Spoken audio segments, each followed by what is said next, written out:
Now, you can also use field lines to show attraction and repulsion. So this is an example of an attractive force. And so again, you think of the positive charge. Remember, those field lines are always moving away from it. And a negative is always moving towards. So when we look at what's happening in the middle here, so we have the positive coming out, and then we would have the negative coming in. So they're essentially going the same direction. And if you think of vectors, right, you have two forces going the same direction. We're going to sum those forces together, and because these are going the same direction, we have an attraction. So this positive and negative are going to move towards each other because we have the forces that are going the same direction, which is indicated by the field lines.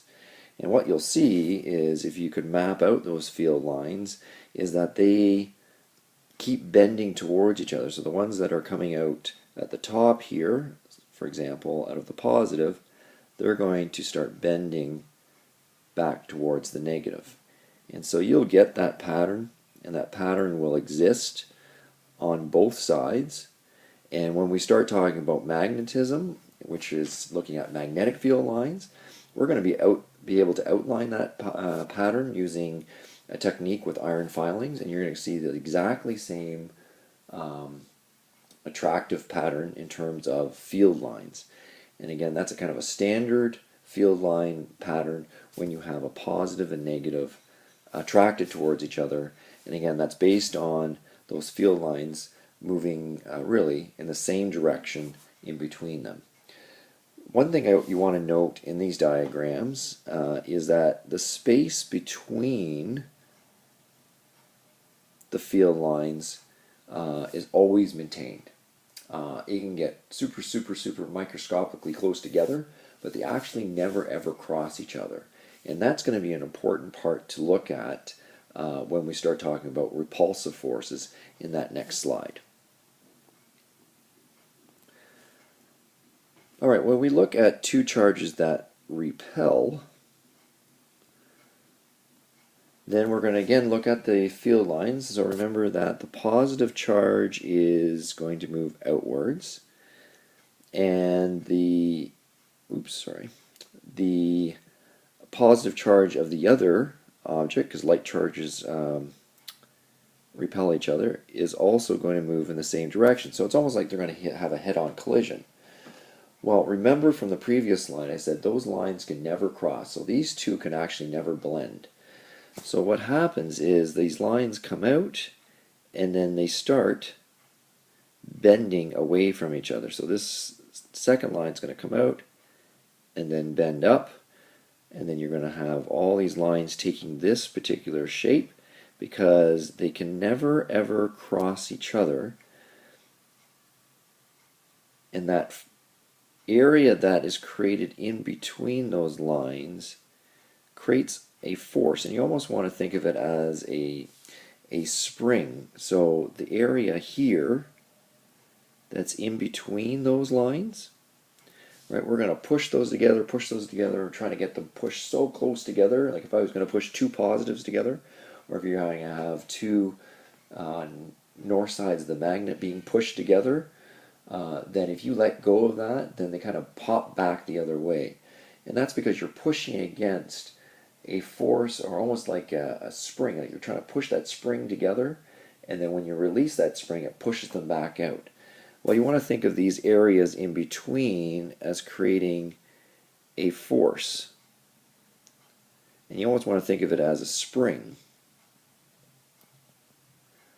And that spring, just like if you think back to the Wile E. Coyote video, right? You got that Wile E. Coyote trying to push that spring in, pushes it in, pushes it in, and then that's creating some potential energy. And as soon as you release that force of pushing it in, then that spring is released. It's the same thing when you have two positives or two negatives coming together.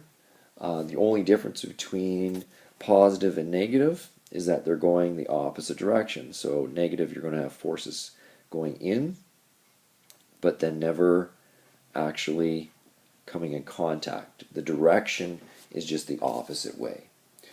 So again, field lines never cross. In a repulsive force, when you're getting a repelling force or repulsive force, when you start pushing those charged particles close together, you're reducing the spacing, but that space is always there. And it's like you're pushing a spring together, and then when you release that spring, those repulsive forces, then that potential repulsive force turns into that kinetic energy, which then pushes those charges apart. And again, that's going to be true for two negatives, or two positives, or two negatives working against each other. Now that brings us to the end of the things I'm going to discuss for topic number 1.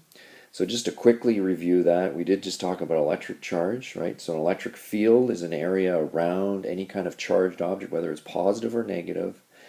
That field can also influence repulsive or attractive forces at a distance. We can talk about field lines in terms of arrow direction. Positive, arrows are moving outwards. Negative, the arrows are moving towards the charge. You can talk about the density of those arrows. You can also talk about the number of those arrows in terms of the strength of charge, in terms of location, or the absolute strength of the charge itself. You can also look at how charges interact. So remember, when you have two like charges, when you push those together, those field lines cannot cross, and you're actually almost creating a spring pattern. And again, that's because the arrows are both moving in the same direction, and they're pushing towards each other. And because they can't have that head-on collision, they bend upwards, creating that space. And that space is what causes that repulsive force, that potential repulsive force, to turn into kinetic energy. The next video will now focus on a few aspects about topic number 2 in terms of actually quantifying what that charge is.